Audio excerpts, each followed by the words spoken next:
Avion en retard, train annulé, bagages perdus, les vacances peuvent parfois tourner au cauchemar. On l'ignore souvent, mais il y a des recours qui existent pour obtenir des indemnisations. Encore faut-il savoir où et comment faire valoir vos droits. On en parle ce matin avec vous, Maître Roland Pérez. Bonjour. Bonjour merci d'être avec nous. Alors on va commencer en parlant de quelque chose que vivent pas mal de gens en ce moment. Ce sont les retards de train, les arrêts intempestifs. Alors en ce moment, c'est dû à la chaleur. En particulier, on l'a entendu avec les responsables de la SNCF.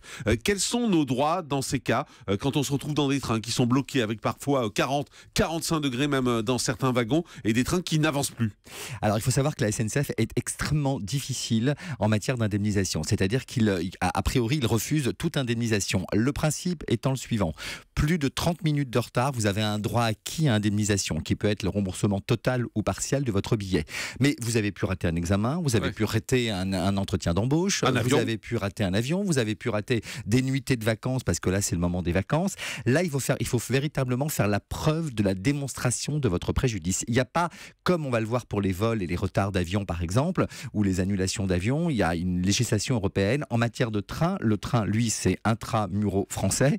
Donc c'est la société SNCF, qui est une société qui reste commerciale, qui va finalement avoir des engagements commerciaux à votre égard. Ce sera plus de 30 minutes. Moins de 30 minutes, vous n'aurez absolument aucune indemnisation. Mais quand on fait un voyage dans de mauvaises conditions, on voyait à la télé, on entendait des reportages de gens qui voyageaient en ce moment sans clim, avec 40 degrés dans les wagons, sans pouvoir sortir, sans eau, qui en plus arrivent en retard. Est-ce que tout ça, ça peut être pris en compte ou la SNCF dit ben non, c'est comme ça?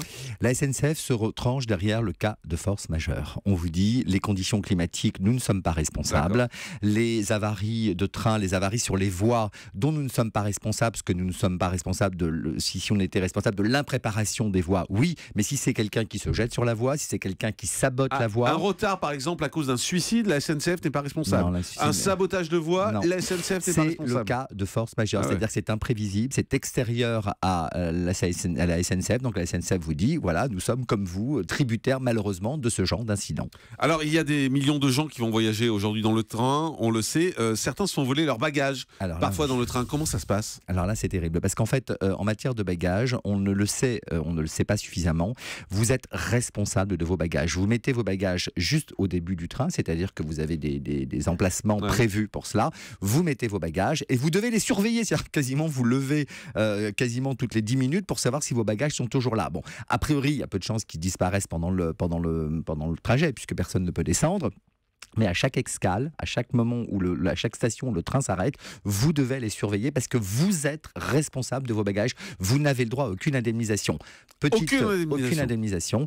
En revanche, vous pouvez faire enregistrer vos bagages à l'avance, on ne le sait pas, c'est-à-dire qu'on fait enregistrer ces bagages et on vient chercher vos bagages chez vous pour un prix somme modique, à peu près 25 €. On vient chercher vos bagages et on les emmène à votre lieu de destination, c'est-à-dire que de porte à porte, vos bagages sont livrés sur vos lieux de vacances. Mais si vous devez voyager avec vos bagages, vous devez les surveiller, c'est votre responsabilité. Voilà, et attention aussi quand le train est à l'arrêt, parce qu'on monte dans le train juste avant de partir, des gens laissent les bagages et puis redescendent sur les quais. Et moi j'assistais l'autre jour juste à côté de moi un couple qui est venu, qui a récupéré les bagages et qui est reparti, et tout le monde pensait que c'était les bagages du couple. Simplement les propriétaires sont arrivés après et ont dit où sont passés mes bagages, et en fait ils ont écumé tout le train comme ça, et dès qu'il y avait des bagages qui étaient laissés seuls, le petit couple qui était propre sur lui, etc., vous n'aviez aucun doute, il prenait les bagages, il repartait avec et personne ne les a récupérés. Ça veut dire qu'à chaque arrêt il faut faire attention à ses bagages, ne pas être dans le wagon café en train de siroter son petit café quand le train s'arrête. Absolument. Côté avion, alors comment ça se passe? Retard, annulation, là c'est un peu plus compliqué, il y a des règles assez fermes. Alors oui, mais alors ce qui est bien, c'est qu'il y a une législation européenne qui est très protectrice de l'ensemble des voyageurs qui voyagent. Alors il y a 3 conditions, c'est un vol, on va dire un vol européen, c'est-à-dire que soit vous volez sur une compagnie européenne et quel que soit votre lieu de départ ou votre lieu d'arrivée, même si vous êtes en dehors de l'Union européenne, vous êtes protégé, on va voir quel type de protection.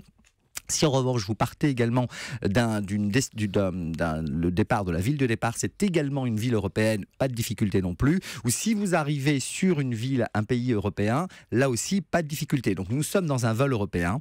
Dès que vous avez 2 heures de retard, vous avez le droit à une indemnisation. Alors ces 2 heures, les 2 heures aujourd'hui de retard, c'est 2 heures de retard à l'arrivée, parce que vous pouvez avoir une escale, vous pouvez avoir. Donc il faut savoir. C'est le point d'arrivée. C'est le point d'arrivée. Donc à partir de 2 heures de retard, et en fonction de la distance, c'est-à-dire moins de 1500 km ou plus de 3500 km. Et là, vous avez une indemnisation qui varie. Alors, elle n'est pas énorme, hein. Elle va de 250 € à 600 €. Et si on est obligé de passer la nuit quelque part? Vous avez le droit à ce qu'on appelle une assistance, c'est-à-dire que vous avez le droit à des rafraîchissements, vous avez le droit à une restauration, vous avez le droit effectivement à une nuit à On a droit à une nuit l'hébergement. d'hôtel? Absolument. Si vous êtes obligé de rester sur place, quelles que soient les conditions de votre retard, on prend en charge votre hébergement. Ça va être Donc dans un truc naze à 30 €, non? Non. Il y a des obligations? Non, il n'y a pas d'obligation là-dessus, mais a priori, ça va être un hôtel à côté de l'aéroport. Donc, bon, à moins vraiment, ça sera au minimum Ibis, par exemple. Et un mot sur le surbooking également. Quand on monte, des fois on arrive et on vous dit ah ben non, mais on a réservé plus de places qu'il n'y a de places en réalité dans l'avion. Alors là, il y a aussi la législation européenne s'est penchée dessus. Vous avez le droit à une indemnisation immédiate, c'est-à-dire que vous négociez avec la compagnie, c'est-à-dire qu'ils doivent d'abord demander à tous ceux qui doivent partir s'ils veulent bénéficier d'une indemnisation. Si les gens veulent descendre, donc en fait. C'est une négociation qui peut se faire. Et si on vous l'impose, vous avez droit également à une indemnisation qui varie de 250 € à 600 €. Enfin, pour perdre une journée de vacances parfois, 250 €, c'est pas grand-chose. On vous réachemine le plus rapidement possible et on vous prend également en charge éventuellement 1 ou 2 nuits d'hébergement. Voilà ce qu'on pouvait vous dire sur les avions, les trains, les bagages. La semaine prochaine, vous nous parlerez des villas de location, des appartements de location, également des hôtels, parce que là aussi, il y a beaucoup de conflits, donc vous nous expliquerez ça la semaine prochaine. Absolument. Merci, maître Roland Pérez.